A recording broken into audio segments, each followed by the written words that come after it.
A woman betrayed by her husband with a younger woman decides to rebuild her life by buying an abandoned shop. But what she discovers inside changes her life forever. Before the story begins, write in the comments where you're watching from, and don't forget to subscribe to the channel. The Arizona sun painted the streets of Prescott in gold as 62-year-old Amanda Wilson sat at her kitchen table. In her hand, a cup of cold coffee. On the wall before her, an old photograph of a smiling couple, a happiness that now seemed to exist only in memory. For years, she had lived by that smile. Now it hung there like a framed lie. The door creaked open. Her husband, James, stepped in, phone in hand, navy blue company shirt on. "I'm late for a meeting," he said. Avoiding her eyes, Amanda was silent for a moment, then asked, "Who's calling you so early, James?" "A new client. Something about a car delivery," but the slight tremor in his voice made Amanda's stomach tighten. She had known that tone for years. It always hid something. That morning, Amanda stopped by the car rental company's depot. The door was slightly open. Laughter drifted from inside, a young woman's playful voice, and then James's. Amanda's heart pounded. Through the gap, she saw James's hand resting on the blonde woman's waist. Time slowed. In an instant, every year, romantic dinners, Christmas mornings, all vanished without a word. Amanda turned away. In the car, her hands trembled on the steering wheel. Tears streamed down her cheeks as she whispered, "It's over, James. I will never forgive you again." That evening, when James returned home, Amanda had already packed her things. "This time I won't argue," she said. "I'm just leaving." James's face paled. "Amanda, I made a mistake. Listen." "No, James.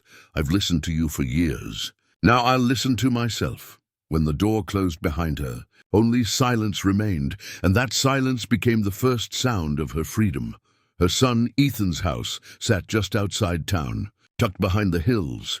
When he opened the door, surprise filled his eyes. "Mom, what happened?" Amanda set down her suitcase and looked away. "I'll need to stay for a while, I guess." Ethan nodded quietly. "You can stay as long as you want, Mom." His wife, Julia, peeked from the kitchen with a gentle smile. "Welcome. Can I make you some coffee, Amanda?" Amanda thanked her, but the weariness on her face dimmed her smile. For the first few days, Amanda barely spoke. At breakfast, she stared out the window, watching the sun sink behind the mountains. One evening, Ethan sat beside her and asked softly, "Dad hurt you, didn't he?" "He did," she answered, "but he'll never hurt me again." Ethan lowered his head. "If you want, I can talk to him." Amanda touched his arm. "No, if you do, I'll never forgive you." At night, sleep escaped her. In the dark, her mind replayed the past.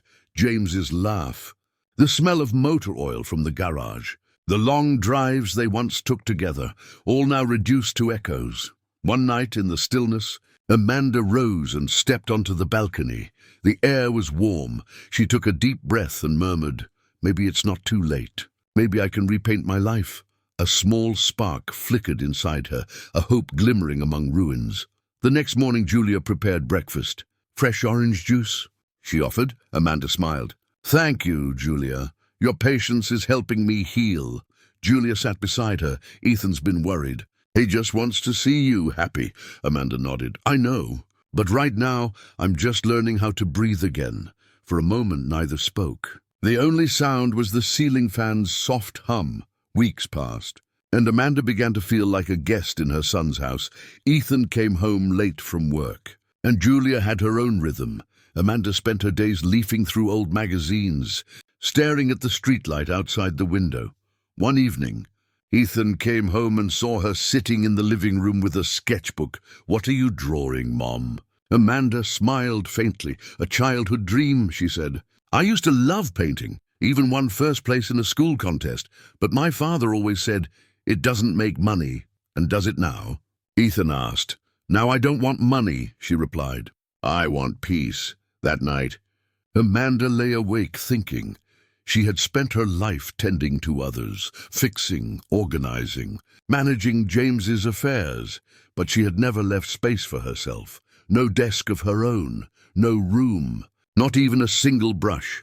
Now she wanted one. a space, a place to rebuild herself. The next morning, as Ethan left for work, Amanda called after him. "I'm going out for a bit. I have some places to see." "Are you okay?" he asked. "I'm fine. For the first time in a long while, I'm really fine." Amanda drove toward the town centre. She passed shop windows, each with a for rent sign. An art supply store, a florist, a cafe. But the rents were high. The midday sun grew harsh. Heat shimmering off the asphalt. Amanda parked in a shady spot. Through the window, she noticed an old shop next door. Its rusty sign faintly read, "Wilson Jewelry." Inside was darkness, but between the cobwebs on the glass, a spark of something, maybe hope. Her heart quickened.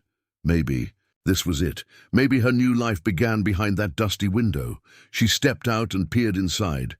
Dust motes danced in the still air. The paint peeled off the walls. Jewelry boxes lay scattered on the floor. Yet in one sunlit corner, even the cracks in the wall seemed to whisper rebirth. Tears welled in Amanda's eyes. She felt a strange kinship with the place. Both of them broken, both deserving a second chance. "We both deserve another shot," she whispered. And so began Amanda Wilson's quiet rebirth, a journey toward a miracle she didn't yet see coming. That evening, back at Ethan's house, her mind lingered on the abandoned shop, the rusty doorknob, the faded Wilson Jewelry sign. Everything called to her, as if a voice from the past whispered, "This is where you start." The next morning, Amanda leaned over her notebook at the breakfast table. Turning her pen between her fingers, she murmured, "Maybe this is madness. Or maybe it's the first smart thing I've done." Julia came in from the kitchen. "What did you say, Amanda?" "Oh, nothing. Just talking to myself. That old shop yesterday, I think I want to buy it." Julia paused. "That rundown place?" "Really?" Amanda smiled. "There's something about it. I feel like it might heal me." Julia touched her shoulder gently. "Just don't rush. Don't tire your heart." Amanda nodded slowly. "My heart's been idle too long. Now it's beating with purpose again." That afternoon, she returned to the street under the blazing sun. She called the real estate agent. The man's voice was old and weary. "Yes, ma'am. That place hasn't sold in years. The owner's son lives in Los Angeles, just wants to get rid of it." "How much?" "In that condition, maybe $18,000. But repairs are on you." Amanda hesitated. It was exactly what she had saved. "All right," she said finally. "I'll take it." When she signed the papers, they handed her a rusty key. It felt heavy in her palm. Heavy, but full of promise. For the first time in years, she was buying something for herself. Over the next days, Amanda arrived early each morning to clean. As she wiped the windows, sunlight streamed through, breathing life into the cracked walls. One morning, Ethan called. "Mom, are you there alone?" "I can help." Amanda laughed softly. "This is my battle, sweetheart. Against dust, mold, and a bit of my past." Ethan was quiet for a moment. "All right, just don't skip dinner." By the fourth day, her hands were raw, her nails stained with paint, but her heart was full of peace. The air of a place that was hers. It was different. In one corner, she set up an old table and laid out her brushes. She hadn't painted a single canvas yet, but that table had already become the center of her dreams. One evening, as the orange glow of sunset filled the room, she entered the back storage area. Old boxes, torn fabric scraps, empty frames covered the floor. She bent to clean and her foot caught on a trash bag. It tipped over with a rustle, and a faint glimmer caught her. Amanda froze. For a moment she thought it was sunlight, but no, this light was different. Her heart started to race. She knelt and lifted the bag. Beneath it lay a small, rusty tin box. She gripped it with both hands and pried the lid open. Inside came a dull clink, then the sound of heavy metal. Amanda's breath caught. Something slid forward, a thick, gleaming gold bar. When she lifted it, its weight nearly made her knees buckle. Even through the dust, its glow did not fade. Her eyes widened, breath shallow. Only one word escaped her lips. "Oh my God." Inside the box, there wasn't just one bar. There were 10, each identical in size, each gleaming defiantly against time. Amanda sank to her knees. For a moment, her heart swelled with joy, but then came the thought, these gold bars aren't mine. She sat in the storage room for an hour. As the last light of day filtered through the cracked wall, her tears fell onto the gold. Voices echoed in her mind. What will you do now, Amanda? Everything could change. But her inner voice whispered back, nothing will mean anything if it's not done right. The next morning, she couldn't sleep. With a thermos of coffee in hand, she returned to the shop and opened the box again. She counted 10 bars, each roughly a kilo. She knew it was a fortune, but she didn't calculate. Her fingertips trembled as she touched them. Then she stood up, speaking aloud with calm resolve. I found this, but it's not mine. I didn't buy this place for these. That day she went to City Hall to look through the old property records. The shop's previous owner was listed as Harold Bennett, an elderly jeweler. In an address book, she found a phone number linked to an old man's name. Back home, she dialed it. The phone rang for a long time, then a frail voice answered, Bennett speaking, Mr. Bennett. This is Amanda Wilson. I bought your old store. I found something there. Silence. Then the old man's voice trembled. What did you find, Mrs. Wilson? I think it's yours. A box with gold inside. A deep breath came from the other end. It was years ago, Bennett said. I hid that bundle in the safe. Then I fell ill and my son closed the shop. I never went back. Amanda closed her eyes. If you'd like, I can return it immediately. Bennett paused. Mrs. Wilson, he said softly, knowing there are still people like you in this world warms my heart. The next day, Amanda drove to his house, a small home with a lavender-scented garden. An old man answered the door. Leaning on a cane, Amanda held out the box. I believe this belongs to you. Bennett touched the box with trembling fingers. Tears welled in his eyes. For years, I thought this was gone forever, he said. Then he took Amanda's hands. How much did you see? All of it, around 10 kilos, and you brought it all back. Amanda lowered her gaze. It was the right thing to do. Bennett stayed silent for a long while. Then he opened the box and took out 5 bars. This is half, he said. The other half is my past, but this half is a symbol of your honesty. Amanda stepped back. No, I can't accept that. Please, he said. If you don't, the gold stays cursed. You've cleansed it. Amanda's eyes filled. I only wanted to sleep peacefully. Bennett smiled. You will, Mrs. Wilson, because now you've made peace with the past. That night, when Amanda returned to Ethan's house, Julia opened the door. Are you all right, Amanda? You look tired, Amanda smiled. Tired, yes, but for the first time, I feel at peace. She sat at the table, sipping her coffee quietly. Then she looked up at her son. I have something to tell you. Ethan frowned. What happened?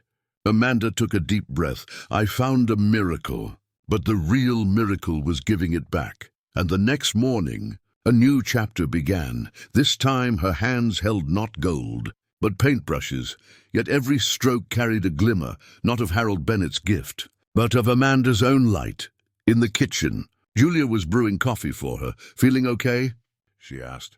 I am, said Amanda. Yesterday, I finally did something right. Ethan placed his breakfast plate on the counter, studying her face for a while.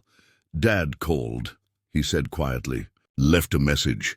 He wants to talk. Amanda raised her cup, pausing mid-sip. You said you'd stay neutral, Ethan. I will, he said. I just thought you should know. Amanda nodded. Thank you. I'll leave my own message. To life. That afternoon, Harold called again. His voice was calmer. Mrs. Wilson, he said, are you free today? Just a few papers. I'd like everything to be proper. My friend's a notary. Let's make my gift official. Amanda fell silent, warmth spreading through her chest. Gift. Not just gold. A language of trust and gratitude. Of course, she said. Would 3 o'clock be all right? Perfect. I'll be waiting. Harold's house still smelled of lavender and old books. He opened the door with his striped shirt neatly pressed, fountain pen in his pocket. Glad you came, he said. Please come in. In the corner of the room, sunlight streamed through the window, glinting off a small black briefcase on a low table. The notary explained each paper carefully. This is the donation agreement. This one declares the transfer of ownership. The amount and origin are recorded. You'll face no legal trouble, as Amanda signed. Her hands trembled slightly. The pen moved across the page, like she was drawing her own line in life for the first time. Willingly, openly, without waiting for someone else's permission. When the notary left, Harold exhaled deeply. These gold bars. When my wife Margaret got sick, I had to close the shop, he said. Those years were chaos. Counterfeit bills, thefts, desperate people. I hid some bars where no one could find them. Then you forgot, Amanda said gently. Some things fade from the mind, Harold replied, but there are still people who listen to their hearts. You're proof of that.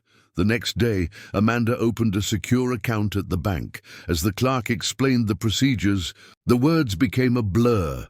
Her mind replayed the dust of the storage room, the sunlight through the cracked glass, the heartbeat she'd heard that day.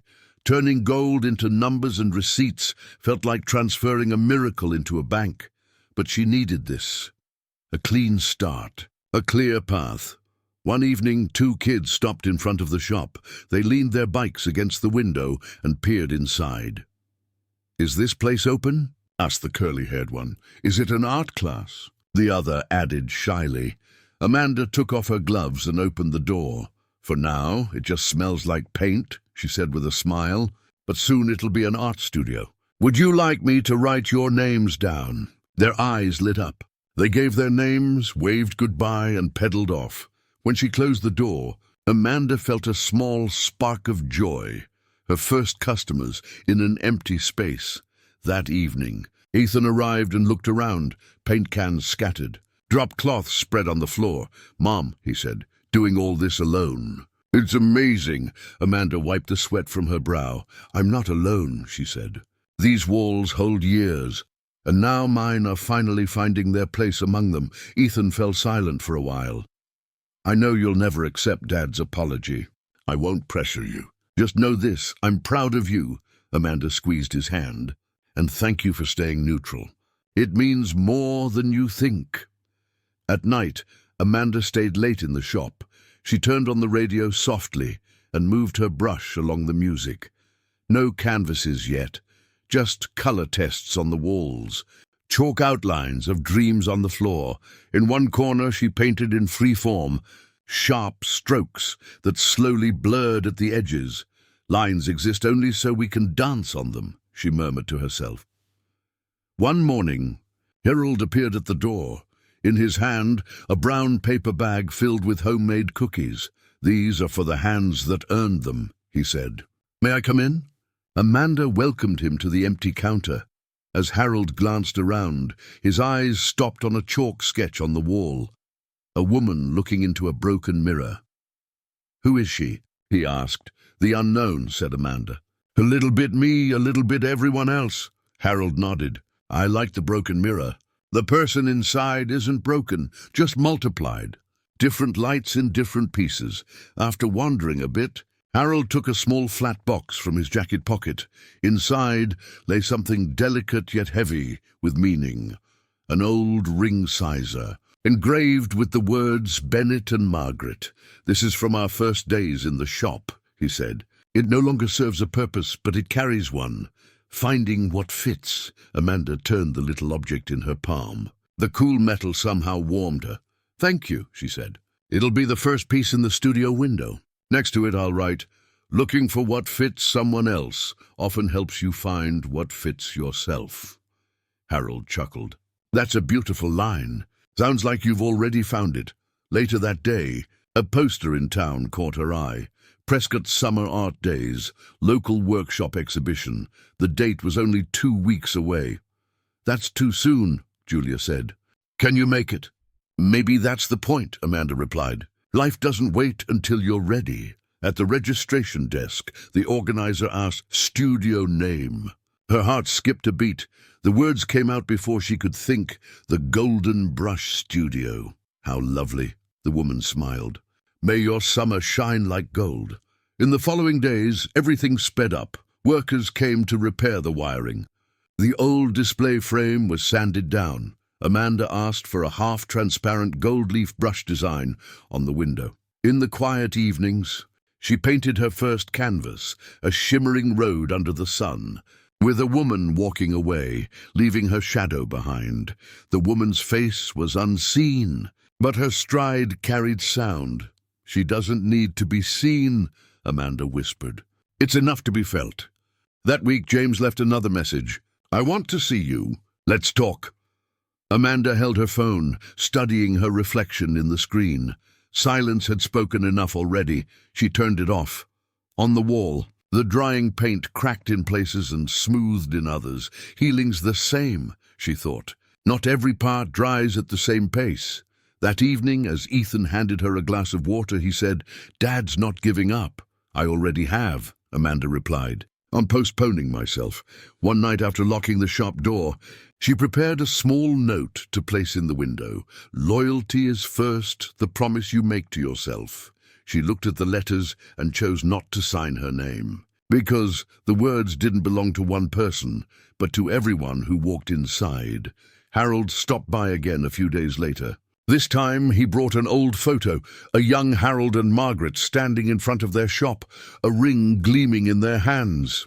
"You know," he said, "when we got married, we had no money. I cast the rings myself." Margaret said, "They don't have to be perfect, so long as they're ours." Amanda looked at the photo and found an echo in the purity of their smiles. "That's how I want my studio," she said. "Not flawless, just mine." As the exhibition drew near, Amanda's name began to be heard on the registration list. In the neighborhood, some whispered, "I hear she's a widow," and others, "They say she found a jeweler's gold." But another voice rose from among the whispers, young people stepping through the door saying, "I want to paint too," and mothers asking, "Can we book a workshop lesson for my daughter's birthday?" Sometimes at dusk, when the sun fell directly on the display window, a passerby would stop to look inside. From their eyes, Amanda could see the shy beginnings of dreaming. When it was time for the final touches, the sun washed the walls in a honey color. She hung a wide panel in the center of the wall and with free brush strokes painted a sky that overflowed its frame. Blue, purple, yellow. The colors blended and parted, then found each other again. From the doorway, Julia asked, "What's it called?" Amanda thought for a moment. Maybe it has no name. Maybe everyone gives it their own. "And your name for it." Amanda gripped her brush and wrote in small letters at the bottom of the panel, "Finding Home." Then, beneath it, she signed her name so small it was almost invisible. That evening, the storefront sign was set in its place, the Golden Brush Studio. The gold relief of a brush beneath it caught the last light of day. Amanda sat on the paving stones and watched the shop. A breeze blew like it was sweeping the dust of past days from her hair. Her phone buzzed again. A single line from James. "I'm sorry." Amanda didn't reply. Her answer was already there in the glass across the street, in her own reflection, upright, fragile, and shining. She chose to stay in the shop that night. She searched her phone for the waltz from the music box and let it fill the room, like the melody in Harold's house. As the shadows in the ceiling corners danced, Amanda stood before a large blank canvas for the first time. She lifted her brush and held it in the air. "Sometimes what you need isn't a line, but a breath," she said. The brush met the canvas. A thin stroke like a violin, then a broader line like strings swelling. The colors found edges, then spilled past them. A second, a third, a fourth stroke. With each mark, an old sentence inside her was erased, and a new vow was written in its place. Toward dawn, when the first light slipped through the shop window, a figure appeared on the canvas, a woman facing the sun, leaving the shadow on her shoulders behind her, standing in the very middle of the road. At the tips of her feet, a broken ring sizer was drawn, very small, almost invisible. Amanda smiled. "For luck," she said, remembering Harold's gift. When she opened the door and let the cool morning air inside, a sparrow chirped from afar. She taped a thin paper beneath the window lettering, "Opening Saturday, first class free." The paper fluttered. The breeze spoke in its place. "You're ready." Amanda stood in the center of the shop. She let her arms fall to her sides and closed her eyes. Inside her, relief rose like water drawn from a deep well. A faithful heart, she whispered to herself, sometimes chooses not to possess. But in the end, it arrives at what truly belongs to it. When she opened her eyes, the drying colors on the walls, the chalk traces on the floor, and the trembling letters on the glass all told her one thing: keep going, and she would keep going. Because now she knew. What she called loyalty wasn't to a name, a contract, or a past, but to the promise made to the voice within. The morning sun fell on the dusty stones of Prescott streets like gold. It was opening day. The Golden Brush Studio sign gleamed in the early light, and behind the glass, Amanda's first painting, the woman turned toward the sun, hung with quiet pride. She'd lined small pots by the door, lavender, basil, and a tiny orchid gifted by Harold. Everything was ready. Not just the studio. Her inner silence felt prepared too. Julia arrived early. "I can't believe my eyes," she said. "It looks like a real studio." "It's real because I'm not lying anymore," said Amanda. "Not even to myself." Their laughter bounced off the window and returned. Inside, the smells of paint and coffee mingled. When the first students stepped through the door, Amanda's hands trembled slightly. A mother and her 10-year-old daughter. Two young couples, an elderly man. They looked over the color swatches on the walls, and each drifted toward a different canvas. Amanda moved among them, handing out brushes with a quiet peace in her chest. She wasn't correcting anyone. She was introducing them to color. "Sometimes what we call a mistake," she murmured, "is just another path to beauty." In the afternoon, Harold came in with his cane. His eyes settled on the painting on the wall. "Is the woman there, you?" he asked. "I don't know," Amanda said. "Maybe I was." "Maybe she's all women," Harold smiled. "Whoever she is, she's facing the light. I am too now," said Amanda. That evening the studio was quiet. The colors of sunset poured through the window, orange, gold, violet. Amanda sat down and slowly cleaned her brush. There was a knock at the door. James stepped in. His hair was disheveled, his face shadowed with shame.